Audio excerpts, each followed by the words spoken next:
Well, just live. Oh. We're like live recording, or we're now... Hello, and welcome to the training. My name is Lindsay Dragon, and I'm going to play a PowerPoint while we're waiting on other people to pop in.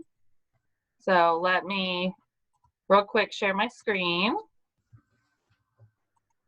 And this way, you can play get some fun information out there for us while we're waiting on others to join in. Liz and I were mid-conversation when 6 o'clock hit, so Yep. apologize. So we're just gonna wait for a few minutes and let this go through a few times. This is the information for the Autism Center at Misericordia, and you'll see the Autism Educators Support Alliance information there, and that's for educators or any person who is professionally working with a student or child with autism. Another major part of our Autism Center is the ALL program, Autism for Lifelong Learning. The information says it's for 18 years and older, but you can really start as early as 14, getting those transition to work skills. So I'm sure with today's training, as with many others, there's so much information as far as what you can do and try with your kids or clients with autism. So we would like for you guys to send us some videos or pictures or comments. You can either email them to us or throw them out on Facebook and tag us in them. We want to know what you guys are doing that you have seen from our trainings, and if they're working for you or if they're not working for you. So definitely, there we go. You can tag us on Facebook at Autism Center MU, and that'll bring up the Misericordia page, or you can email us there at the bottom. So we're just gonna wait another minute or two, and we'll let this run through one more time after this one's over. So there's a lot of information here. So one thing for the ALL program, that you do have to have a diagnosis for autism. It can't be for anything else on its own if it doesn't coincide with autism. Autism is the main factor for that program. I can't wait to try a lot of these things, and I'm excited to see what's in this presentation to add to my list of things to do. So we'll give this just another minute here, minute or two, and then we'll stop sharing and do some intros and get started. We're going to let this run through one more time, and then we'll get started. Sounds good.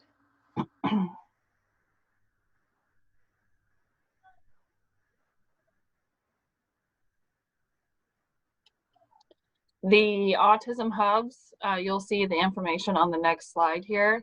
There are 5 hubs, and Misericordia was very happy to be one of them. They're called the Autism Collaborative Centers of Excellence. So you'll see that information there on the bottom. You can visit their website and find out which hub is closest to you. Okay, I'm going to stop sharing this now. And I want to say hello. My name is Lindsay Dragon, and I am the administrative assistant at the Misericordia Autism Center. And we are very excited for another presentation today. And I just wanted everybody to realize that we will have the chat box on the bottom of the screen there. If you run your cursor over the bottom, that's where you should ask any questions or throw out anything. And throughout the presentation, if we get a lot of questions, I'll either stop Liz or I will ask those questions at the very end. Don't hold back, she can take it. Yeah. So this is Elizabeth Masi, and I call her Liz. I had the pleasure of starting out with Liz as a coworker and now as a friend. Yeah. So go ahead, Liz, take it away. Thanks, Lindsay. Hi, everybody. Thanks for tuning in. Yep, my name's Liz Masi. Professionally, I go by Elizabeth, or if my mother's yelling at me, I get called Elizabeth, so I prefer Liz.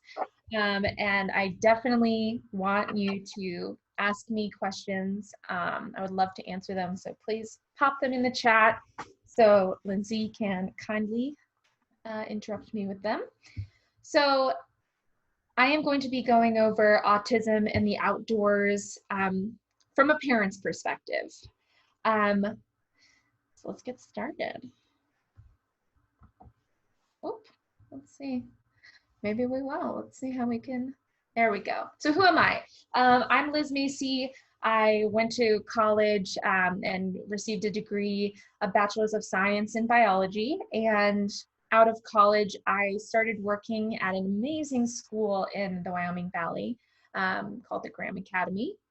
So the Graham Academy houses a upwards of 13,000 square foot educational garden, and that is what I managed at my time there.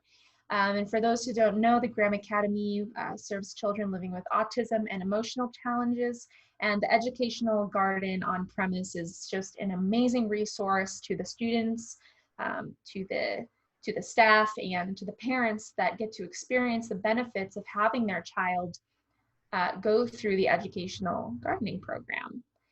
However, my time at the Graham Academy definitely came to a close, and I was offered a different position working at an environmental consulting firm, which is why I am in a beautiful Econo Lodge located in State College, Pennsylvania right now. It's beautiful.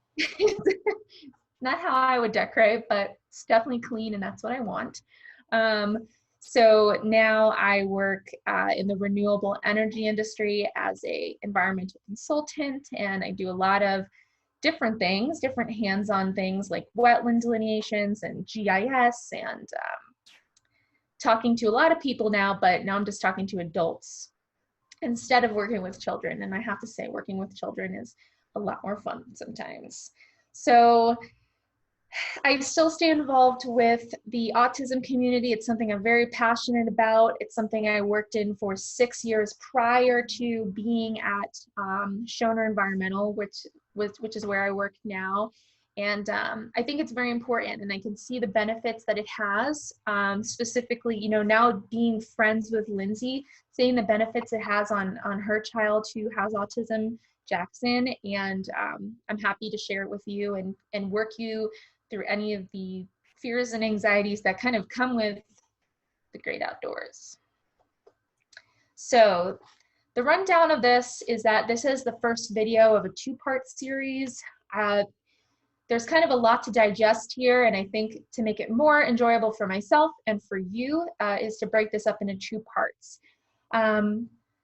And throughout this 2-part series, I want to teach you the tools for integrating the outdoors into your child's life. That's my overall MO here. The first video is going to be a lot of background and a lot of basically thought work that you're going to be doing as a parent. And then our second video and our second presentation will be more of the boots on the ground.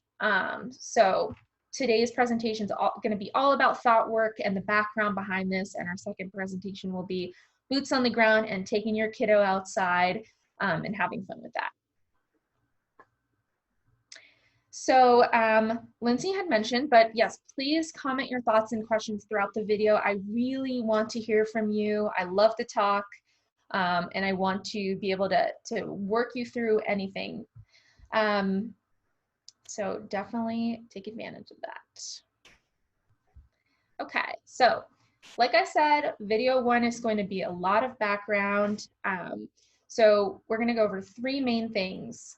1, the benefits of outdoor play, and just a little sales spiel of why this should entice you as a parent.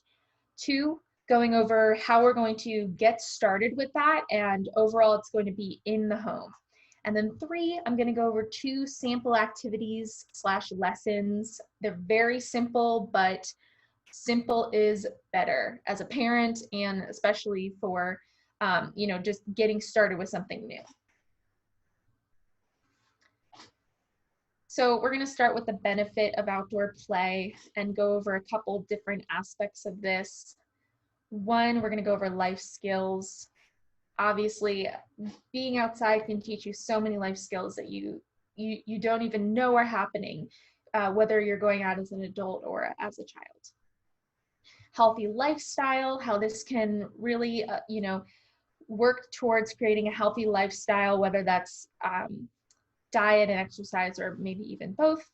Sensory exposure, which we know is huge and essential for when you have kiddos with autism. Growth and development, self-esteem and well-being, so important, even for us. And I think the same effects you're going to see for your child, you will also be experiencing as well, which, you know, I'm never going to turn down some self-esteem. And you know, and most importantly, in bold, a connection to the natural world. So the benefit of outdoor play, life skills, and healthy lifestyle. This is one of the simplest ways to build fundamental skills by just stepping outside. When you step outside of your door and move into the natural world, you are already developing life skills. And you might be wondering, well, that doesn't seem obvious. What are those examples? I think for a child, any child, and especially a child with autism, engaging in observation and investigation, basically curiosity, or I like to call it land snorkeling. So when you're snorkeling in the ocean, you have this really unique view through your goggles, and you're seeing fish swim by, and you're seeing coral reefs, you're seeing the sand on the bottom of the ocean, and you're really focusing on being curious and investigating your surroundings, because you're strictly focused on snorkeling. That's your activity. So land snorkeling is super important for your kiddo. It is an opportunity to just look at the world with a patient and curious mindset. Situational awareness. This is super scary for a parent of a child with autism. It's super scary when you're an educator working with your population of children that has autism or emotional challenges, because I think that's the first thing that goes out the door. And it is something you can control to a certain extent, but there's always that fear of, if I take my eyes away for 1 second, will the situational awareness be there? And I think going outside, a child can learn to recognize situational awareness and basically analyze the risk-benefit situation. When you are out in the forest or out in a garden or out in a park, there are a lot of risks that can be there, like bees. Bees are kind of scary. Water, huge, scary situation. The ability to climb on different things. So a child's really able to explore situational awareness and start being able to assess risk and benefit. And I think that's a really good activity you can engage with your child, to allow them to be curious, but also start to teach them the risk benefit of certain situations under parameters that are suitable for your kiddo. Number 3, empathy. That is a huge life skill that I think, you know, even adults need to you know, be better at and work on. And I think outdoor play teaches empathy just because of the observation and the curiosity that you embark on when you're outside. You are able to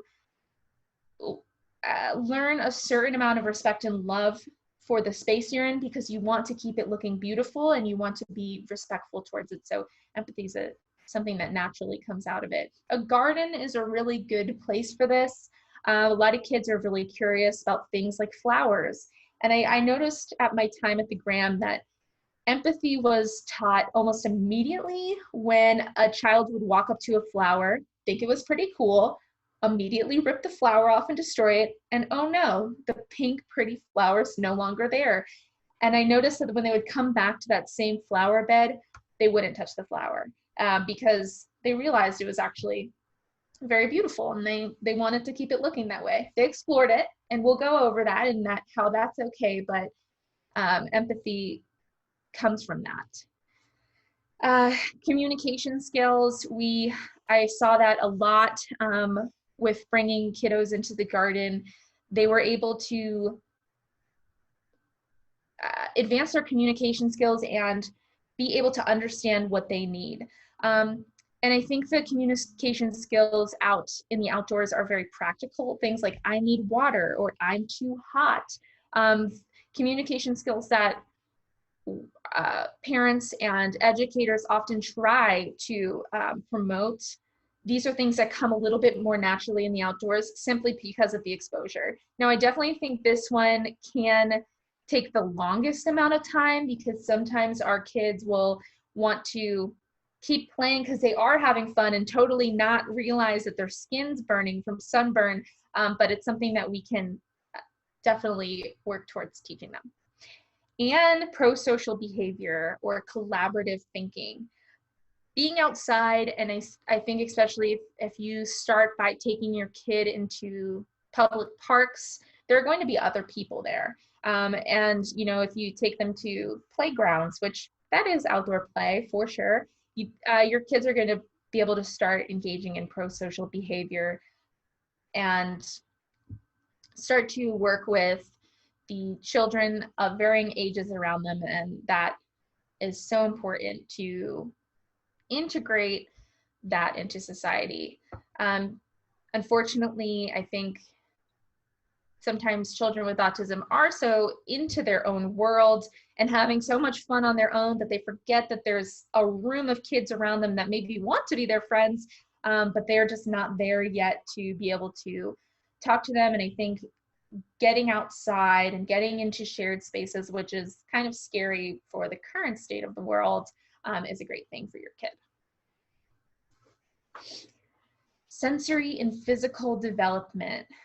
Sensory is so huge. When I was running the garden program at the Graham, and when I was working at a few summer camps before I was at the Graham, I couldn't emphasize how often I use sensory unknowingly and knowingly for my kiddos. So, but first, we're going to go over physical development because that's also next slide will be sensory. I always go on a sensory tangent, whether it's warranted or not. So being outside definitely promotes physical development. I am a true believer that it can organically influence fine and gross motor skills.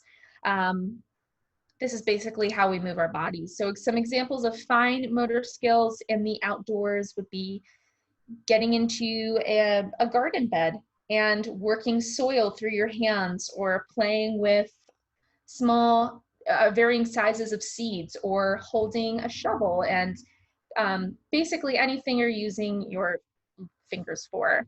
Planting seeds of various sizes, being outside at a park with your family and popping bubbles and focusing on, using fingers or your nose to pop bubbles. And, that's also a very fun sensory experience for children and adults.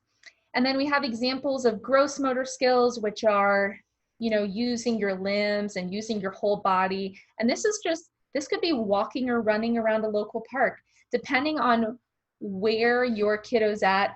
Simply walking from A to B can be something that you're actively working on for them and trying to find the support for them to do. And, maybe picking 2 trees in a local park to walk between, or maybe start to run between, is an amazing way to influence gross motor skills and promote the development of gross motor skills for your child.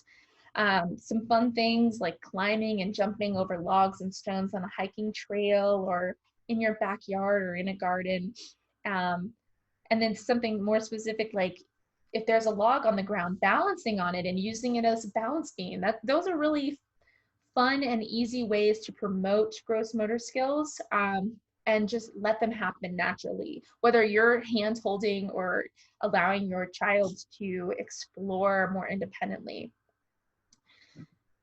And I think the the physical development just naturally ties back into a healthy lifestyle. When you open up an entire playground, like a hiking trail or a forest, to a child, they are just going to want to explore. And unknowingly, they're getting their steps in for the day, and you're seeing a kid that maybe is a little bit more sedentary, moving their body like you've never seen them do before. And trust me, I've watched it. There's very few cases where I haven't seen it. So it's definitely awesome. Now, sensory development, I can get back on my tangent about it now. Sensory stimulation is everywhere, and it's multiplied in the outdoors. So obviously you have your 5 main senses: sight, sound, touch, taste, and smell. And I'm going to go over a few examples of where we see them in the outdoors, but I think you can do this at a park. You can do this in the gardens are a really good space for this. If you don't have your own, say you live in an apartment or you don't have a green thumb yet, there are some really good areas around you. There, in almost every area, there is some type of garden program, whether that's a community garden. If you're on the eastern side of the state, there is a beautiful place called Longwood Gardens that's so fun for kids to walk around. A lot of places have these where you can go and actually go to someone else's garden. They do the watering and all the work for you. You just get to smell the flowers. It's great. So gardens are a definite hotspot for this, and I'm a huge proponent for incorporating them into your child's life. So, your first sense is sight. We use this by simply stepping outside of our door. Some specific examples would be having your child locate things in nature that are different colors. And as you can see, I have a little arrow pointing it. This could be turned into a really easy scavenger hunt activity of having a little color board. You can make it that simple. And I want to preface this. I'm assuming all of your children are on different developmental levels. So this is any example I make, feel free to ask a question about how to modify it to a different developmental level, but you think about this and modifying it to what your child's capabilities are or where you want them to be to modify that activity. But say we're, locating different colors in nature, you could simply bring out a palette of different colors and have your child run out and find things that are that color and place them on top of the little boards you made. Super easy scavenger hunt activity that could be hours of fun for you. Another way we could use sight is by viewing water features. Liz, real quick. Yes. I have an idea, just so that somebody knows what a color board or palette would be. You could simply take a white piece of paper and take colors that that are already outside. You don't want to set anybody up for failure. And just take a marker or a crayon or colored pencil and, scribble, like a block or draw a circle, right? Absolutely. And you win the prize today because you'll see that later in the PowerPoint presentation. And that's probably why you have an amazing garden already. Yeah, it could be that easy. And the best part about that is, and we'll get to it later, is that these are things that you don't have to do any step on your own here. Every time you choose to incorporate a child into the prep work, you're benefiting them. You have hosted a few different presentations on social stories where you basically prepare your child by creating a nice visual book of exactly what they're doing. And this is such a great time to use social stories, both knowingly and unknowingly. And so that was spot on, Lindsay. Yay. Yay, you win. Number 2, sound. Sound is everywhere outside. My favorite 2 things, this is exactly what I do, is I'm a huge birder. Listening to birds, they are so relaxing. There's so many different sounds, so many different frequencies. And I think with autism, sometimes sounds can be perceived differently. So exploring how your child reacts to different bird sounds or different, frequencies out in nature, and what they acclimate to is a really good way to learn more about your kiddo. Something really relaxing, like just sitting with your family quietly for a second, which might be hard to do with small kids, and listening to the wind through the trees. The wind on your face and the wind through the trees can be the most cleansing feeling in the world. Tell me I'm wrong. 3, touch. Touch is so important, and I don't want you to be afraid of it. Let your kids touch everything they see outside. Maybe we're going to discount poison ivy and bumblebee stingers and maybe stinging nettle. Other than that, let them touch, let them get their hands dirty. There's so many different textures outside, like the feeling of a mud puddle and just letting your kid get crazy with that. Walking in the grass without shoes. Running your hand over moss, touching different types of plants. It is such an undervalued thing, and nature's full of so many different textures. Fourth, we have taste. So you can get into foraging. I would definitely say it's a little bit more of an advanced technique because you obviously want to make sure you're picking the right thing. But sometimes foraging could be more simple than you think. Eastern Pennsylvania is loaded with so many farms that offer blueberry picking and strawberry picking and apple picking, and I definitely would consider that a type of foraging. Yes, it is a planted, intentional plot of land used for a specific crop, but it's a great way to take your kid out and try different things. Get them into fruits, get them into vegetables, and definitely don't look past that. It's a great opportunity, a controlled environment to go out with your family and be able to engage in taste exposure and all of the other things. Fifth, we have smell.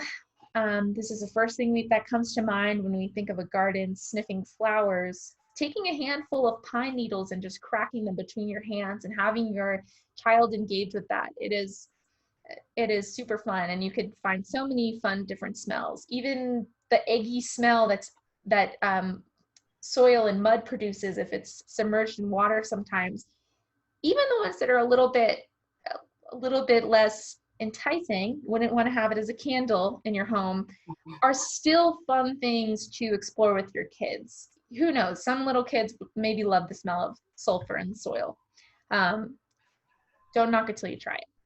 Liz, one thing that I didn't know for a while was that when you rub like an herb or something between your fingers, that will release the smell a lot more, and it'll be much more fragrant than if you just picked up the pine needles in a bunch and you put them. Yeah, you would get a smell, but once you crack them like pasta, right, you're going to get that really rich smell. Is that correct? Yes, absolutely. Rolling, I mean, that just ties back in with touch. If we'll go over this so much in the second video, but we'll touch on it now too, because why not? Sorry. This could be something, no. This could be something super intentional. Maybe as a parent, you're not a super outdoorsy person yet. That's fine. You can make this a little bit more planned and have more control. So you can maybe Google a few different types of flowers that you can buy. Go to Wegmans and buy a bouquet of flowers, lay them out nicely, and let your kid and let yourself go to town on ripping them apart and rubbing them through your hands and smelling them or creating art with them. This doesn't have to be a Bear Grylls survival situation by any means. You can pre-plan this. And I think once we get to starting with the home, you'll see that this can be a controlled activity and still be a free reigning activity too. The control does not have to go out the door here, because maybe you want specific smells. Maybe you want them to smell different types of herbs and flowers, and maybe some funny ones. Like, I'm just thinking, I'm a you wetland wear scientist. Gloves. Yeah. If you're not interested in touching. Yes. No. Yeah. If your kiddo likes gloves, wear them. If that would help them do the activity, absolutely. Work with them. Let them drive the narrative. You just provide the fun. Okay, so the benefit of outdoor play, self-esteem and well-being. It breaks my heart when a child does not have self-esteem. When you can see all the beauty that they possess and all the ability that they have, but they don't see it in themselves yet. And that is why people who work in the autism community especially are there. They want to see that confidence instilled, because once you get a little bit of confidence, that kid is going to take off like a rocket, and it is the best feeling in the world. So time and time again, I watch children have their confidence skyrocket after coming out in the garden. And I think a takeaway here would be that no task is too small to instill confidence. You'd be surprised that really just grabbing a seed out of a packet and putting it into soil and covering it with soil, that takes 5 seconds, can change a child's perspective of how they see themselves. No task is too small, because as long as they can do that activity and get it done, they've done something for themselves. Whether they recognize the whole idea of it yet, that's a different thing, but just being able to complete tasks outside is something that will skyrocket confidence. And a child with a healthy self-esteem is more confident in day-to-day tasks, and that's just the truth. Whether they're more confident in tasks that you don't want them to do because they learned that, they could jump off the back of the couch onto the staircase, they're still confident. So, and they'll do it. But we just want them to be confident in things that maybe are more safe. So the outdoors are a great way to build self-esteem in fluid ways. It's just crazy how naturally they come. And it is because the outdoors is such a natural, organic environment to promote all different types of growth. So I bolded this little statement here because I think it is the driver, and that would be: locate and celebrate your child's strengths in nature and encourage curiosity. Now, working in the autism community, we know that sometimes our kiddos will avert to a task because they're just not interested and they know how to avert really well to it. And you want them to do it, and sometimes you get a little bit of a power struggle there. My approach to this is, when I take a kid out into the garden, or I take a kiddo out into the woods, I'm not going to create any power struggle whatsoever. I am holding their hand in a sense of keeping the situation safe, but they are really the ones that are leading me. I want to allow them to use their strengths because it subconsciously builds confidence. Will I be sad that I just spent 5 hours picking out a custom display of flowers for them to explore their hands, but for some reason they are interested in the ant pile on the ground? Yes, definitely, because now that thing's sitting there and they have no interest in it. But I'll get over that. That's fine. I'll play with that myself later. I am stoked that they are interested in anything, because the goal here is just to get them interested in the outdoors. So you know what? If you see that they're interested in that ant pile on the ground, run inside and get a magnifying glass for them, because that is what you're doing now. Because secretly you are allowing them to explore their interests and magnify their own strengths. So don't shy away from that. And also don't teach them to burn the ants. Yes, don't. Be careful. Yeah, you could do that on accident. The sun is strong enough. So sometimes your entire lesson plan will run out the door because there is a butterfly floating around on some flowers, and we're going to watch that for an hour and a half. And you know what? I wholeheartedly encourage with you. I feel like there's very few times you can just sit with your child and feel like you're one with them. Nature presents themselves in so many ways if you just allow yourself to ditch the plan and see through their lens, which I think, working with so many parents, they just want to feel like they can see what their child is seeing and see their world, because that's kind of the big question mark in the autism community, is what is my child experiencing? And the outside will really get you there in terms of just, existing with them. And, maybe you're just going to sit and watch a butterfly for 45 minutes or watch some ants, or maybe you're just going to put some mud between your hands. Let it happen. That is what we're going for here. And healthy living. So, like I said before, I won't hammer this one in too hard. It just happens naturally. You're going to see your kid running around. You're going to see your kid getting up and down. You're going to see your kid trying new things and eating new foods. And that's really going to promote healthy living. And I think every family wants to do that as much as they can, because we get trapped in not cooking as many meals at home as we want because we're all busy. So healthy living comes naturally. I promise it'll be awesome for you. An apple a week is better than 0 apples a week. And lastly, we're at our last one here, is a connection to the natural world. Like I said before on the last slide, I think parents often wonder, I just want to be able to experience what my child is experiencing. And the cool thing about going out to a waterfall with your kid to look at it is that they're looking at the same waterfall as you, and they're appreciating that beauty with you.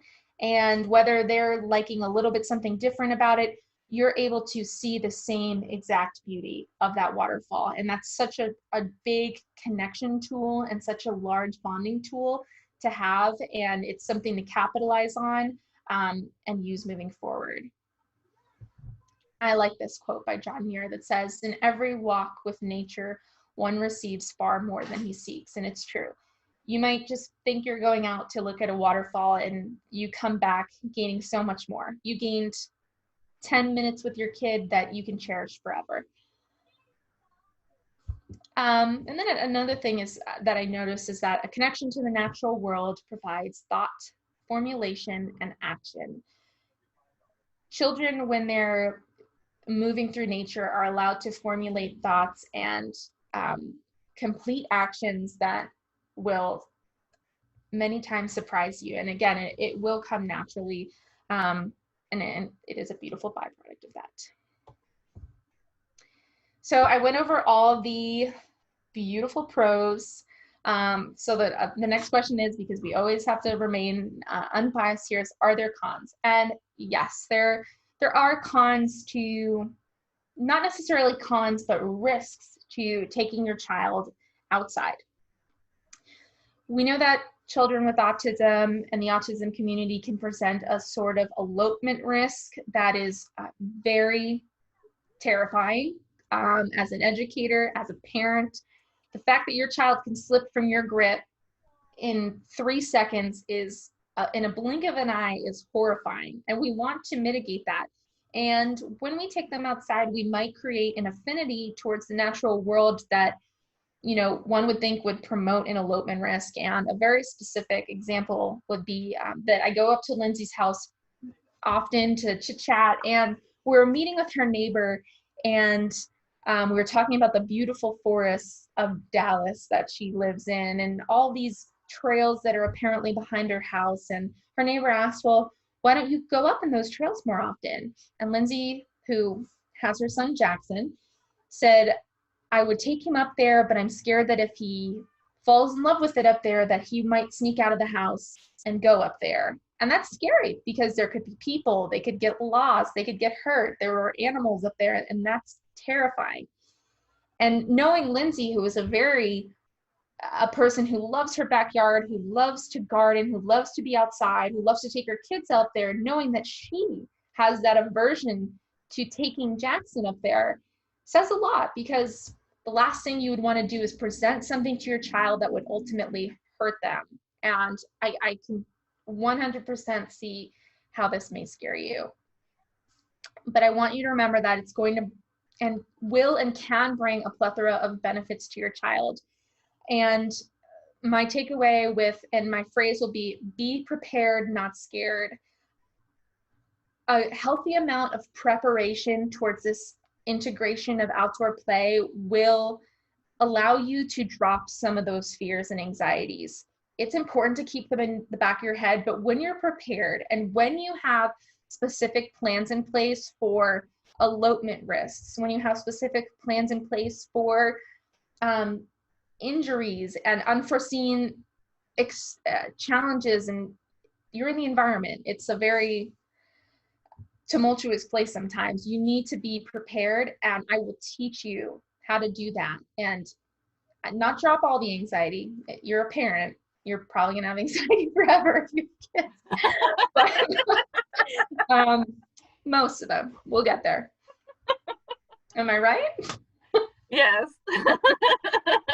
You just wake up in the middle of the night, like, are they still in the bed? Yeah. So,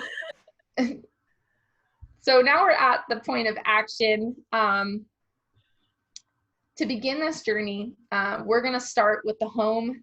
It is key and essential. Your home is your safe space, whether you think it is some days or not, even if it feels like a war zone sometimes. Your home is the place where your kid comes home to every night. They wake up in, they spend their free time, apparently all their time since we're in a pandemic. But it is the place that they feel safe, where they can probably be their self most of the time. And they show a side of themselves that they don't always show the public, like all of us. So starting with the home is 100% integral. It is your gateway. When you start incorporating things into the home, your children will start being able to see that and see the connection to the outside, which is why Lindsay bringing up the colors was so important. So 2 ways to start at home is to, 1, bring aspects of nature inside. You don't have to grow a jungle, but just aspects will work. And 2 is just simply starting the narrative. So bring nature inside, starting the conversation. Colors, boom, everything. Look up a nature-inspired color palette on Google. I can provide them for you if you need them. And go into the gigantic crayon bin that we all know you have and pull out those colors from the crayon bin and create a little curated crayon collection. Then go ahead, print out some coloring sheets and allow your kid to use them. This is a good subconscious tool to just let your child starting to get used to these colors that you're going to commonly see in nature, and it's going to create an amount of ease that will be amazing, especially if you have a lot of, like, for some reason in schools and in children's clothing, there's always like a bunch of bright neon colors. So maybe the nature colors, if that's not how you decorate your home, is a little bit unforeseen to them at the time. So starting to bring in those nature inspired colors will really do wonders, because they'll be able to say, I colored with that. Oh, I colored a tree. Trees are outside. I like to be outside because I like to color. Display photos of nature in your home. If you're a photographer, you can print out some of your own that maybe you take with your kids. You can go to TJ Maxx and find one and hang it in your kids' playroom or in their bedrooms. Or you can grab a couple old Better Home and Garden magazines and make a vision board with your kid. Or another way is, a way that I definitely promote would be to utilize your child's learning devices. If they work with iPads, if they work with binders, start filling it with photos of nature that they can start using to communicate with you. And that's a big thing, is especially if your child has a communication tool, is to upload images and words and keywords into them, because that they like to explore those communication tools, and once they start hitting them and playing them, this will become something that's rooted into their communication set, and it'll be easier to ease into the outdoors. View wildlife from the home by hanging a bird feeder near a window. If you live in a downtown apartment, maybe this is a little bit inaccessible to you, but there's always YouTube videos that people put videos up of their bird feeders that you can watch. So maybe when you're just hanging around the house on a Saturday, you broadcast that to your TV and just start allowing the images of nature to come into your life. Liz, real quick, a side note. When you decide to put a bird feeder in your bedroom window, make sure that the type of seed that you're putting in it, if you're okay with loud banging on the window very early in the morning for hours, get those sunflower seeds. Yeah. But if you don't, take some consideration for your own mental health and well-being, and do some research on what seeds you should be putting in there to make it pleasurable and not a disaster. Yeah, sunflower seeds would probably be loud. Yeah, some like smaller seeds or suet mixes or something like that. And I know that you also had a squirrel friend, so yes, You might be Squirrely attracted to some Shirley. other things. Yeah. Shirley got in our bird feeder and decided to make it her home. And so we had to move it. But you have to be careful because sunflower seeds can attract bears. You know, you really have to take uh, account of where you live and also how agile squirrels are. Yeah, for sure. And lastly, a very tangible option would be to incorporate plants into the house. You can purchase house plants at Lowe's, Walmart, Home Depot for $3. I would stick away from succulents, well, at least ones that have um, little prickers on them, but use them as sacrifice plants. God bless them. They'll probably get ripped up. It's okay, but they're really, or they might die if you don't have a green thumb yet. But purchase these cheap little plants and put them on your kid's windowsill. And also accept the fact that the soil might get dumped out. Can't tell you how many times I've cleaned soil up because a kid picked it up and threw it right at me or on the ground. It's okay. I want you to have fun with this and don't take yourself too seriously. Yep, so this is just a little bit of summary on that. I'll go over the first one. Feel free to read the other points.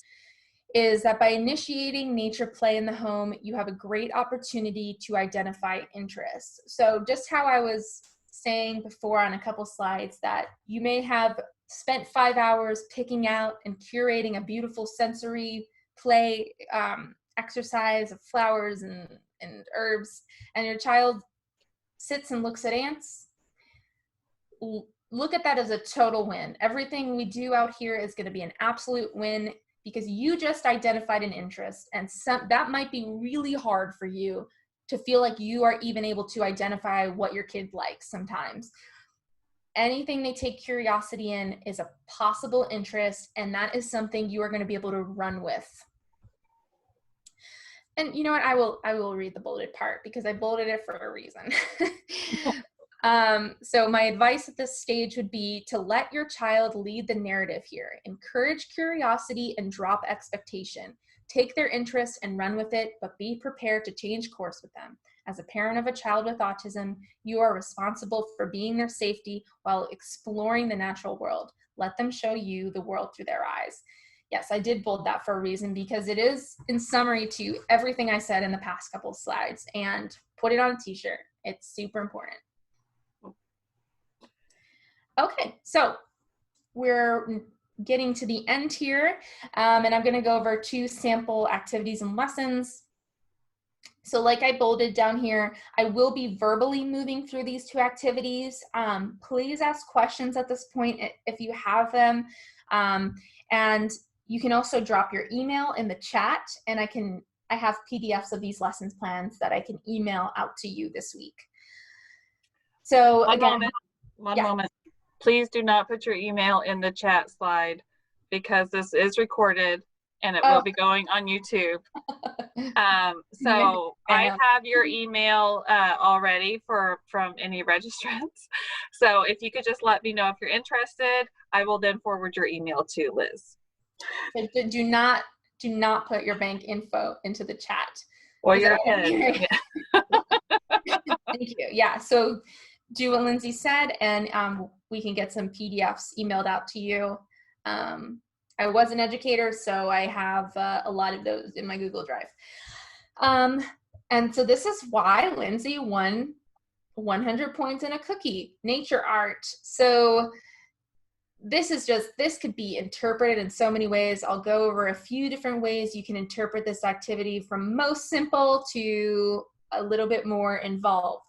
And again, this can be modified to where your child's at. A 16-year-old is still a child, and I'm in my 20s and I still want to do these things. So this extends through the age brackets. It's not just for a tiny child. It could be for anybody. And that's why you can modify it to where you're at. Nature art. So like I had said before, nature often brings in a lot of different colors, moss greens and pinks and oranges and reds and browns and sandy colors, and they're all very beautiful. So this is a time to flex that muscle. So if you're working with a smaller child, you can simply go through your crayon bucket and pick out those colors and have them do a coloring sheet. You can go ahead and integrate the scavenger hunt that I had mentioned before, and maybe have them run outside into your yard and find a few things, if you pre-screen your yard for the colors that are definitely there, and allow them to bring a few things in. Again, your home is your safe space. Your backyard should be a safe space that your child can freely explore without inherent risk. So maybe pre-screen a little bit of a scavenger hunt activity where they bring it in, and maybe they do a matching activity where they find the crayons themselves that match that color. And then they create some art with that. That is a kind of a two-staged one. Or you can pull out some Elmer's glue and allow them to glue that to a piece of cardboard, a nice square piece of cardboard, and create a scene from that. So nature art is a really good way where you can either just start with a flatter medium like crayons or colored pencils or markers, and move all the way up into more of a 2D, 3D design of actually bringing in pieces of nature from your backyard. So that is definitely one of my favorite activities. When I was teaching at the Graham, if we had a rainy day, it is something I would always default to. It feels like that activity can be thrown in 100 different directions and still be fun, still be engaging, and the repetition of it sometimes is just as beneficial as the first time you do it. And 2, a planting exercise. So you can really just go to a Dollar General. You can go to a Family Dollar, a Lowe's, a Menards, I don't know where you are, and pick up a couple different seeds, grab a bag of soil, and have some fun with sensory here and allow your child to actually plant them. We don't have to grow a prize-winning pumpkin from this. We don't even have to grow anything. We can try, but simply the act of taking a seed, putting soil in a cup, making a little hole with your finger, planting a seed, covering it up, and watering it is integral and is essential. And allowing your child to come back, it is a multi-part exercise in the fact that you can do this for days on end, coming back and monitoring it, maybe playing with where you put it in your house on the windowsill. You can make it a name. You can decorate the cup.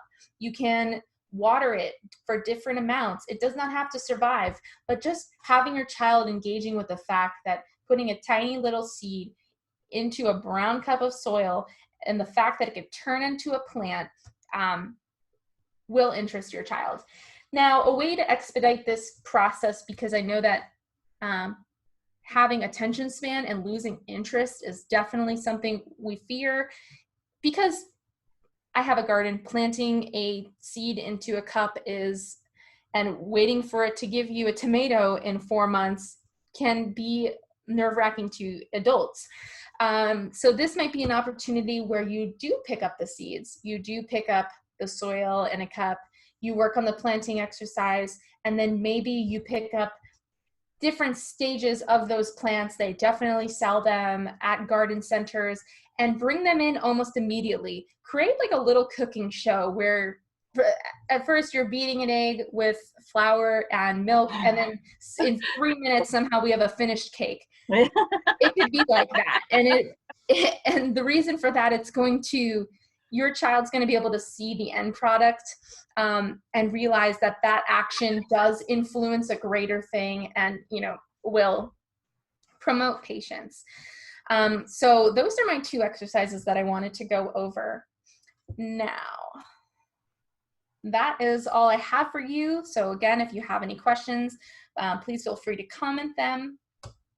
And like I said, in the next video, just some things to entice you to come back or to watch the next video that's up on YouTube would be that we are going to go over how to choose a location that's right for your family, to take your child outside into, how as a parent you can be prepared, by doing a little bit of prep work, by having a backpack full of things that you can use to calm yourself down, both mentally and physically. You're going to have a backpack, but you're going to have one up here too, to calm yourself down in situations where it feels like the environment is moving and spinning out of your control. And we're going to, basically pinpoint areas of interest that you may want to go, how to mentally and actually pack a backpack to bring with you, and kind of move through some possible scenarios of what can happen when you're outside, and also bring in some activities that, like I said, probably will be thrown out the window, but ways that you can feel prepared, because we want to be prepared and not scared as we actually take our children into the outdoors. So if you have any other questions, or you just want to contact me and chit chat, I'm Italian. I love to chit chat.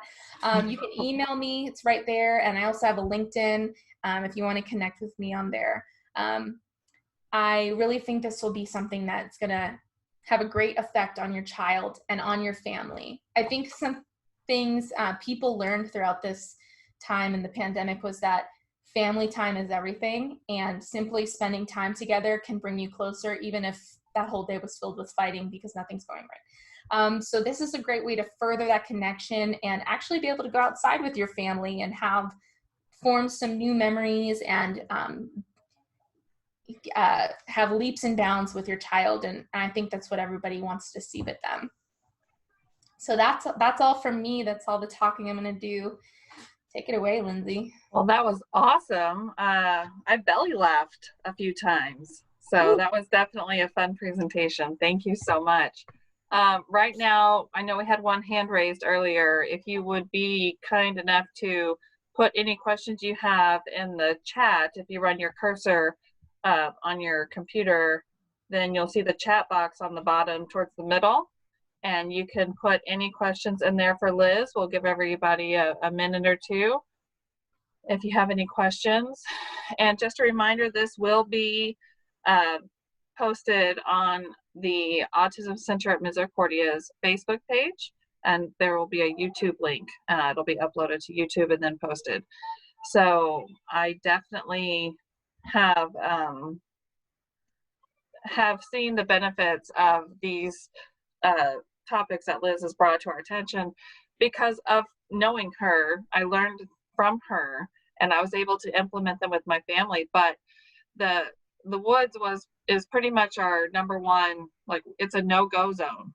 We do not go there, because in the event he gets lost, he can't come back, and if we call his name, he doesn't answer. And we also have swamplands around us, so there is some water.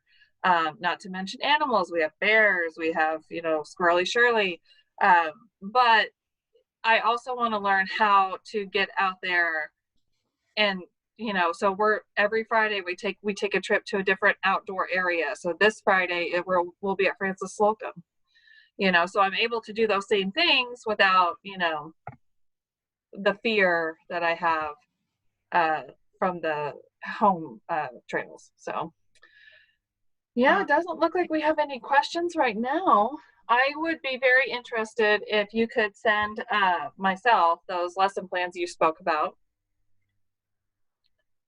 Oh, yes, I definitely will. And that way, if anybody's interested, we'll have them on hand. But definitely look out for the next video. We will be scheduling that. We're going to take the month of July kind of off from the webinars, so it'll probably be towards the end of July or in August, pending the schedule. So I think that's good from everyone, because I was outside in the field for about 10 hours today, and it was 98 degrees, and I just couldn't wait to get into an air-conditioned hotel room. So I feel like everyone will want to wait until August and September to try all that. Yeah, and I'm gonna come up with some great images, I think, for the land snorkeling and investigation for the outside. I think that'll be really cool visuals to throw in there to get kids more interested. My son personally has a heat sensitivity, so if we're outside, we might be out there for only 5 minutes. So I have to get in and get out, because he just doesn't want to be out there after that. Yeah. So Okay.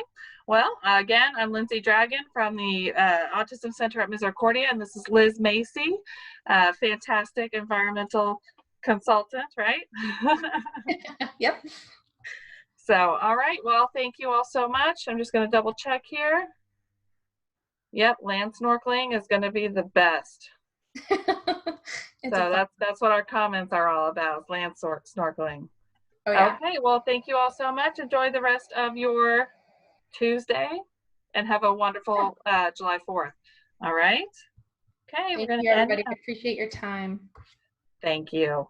Bye.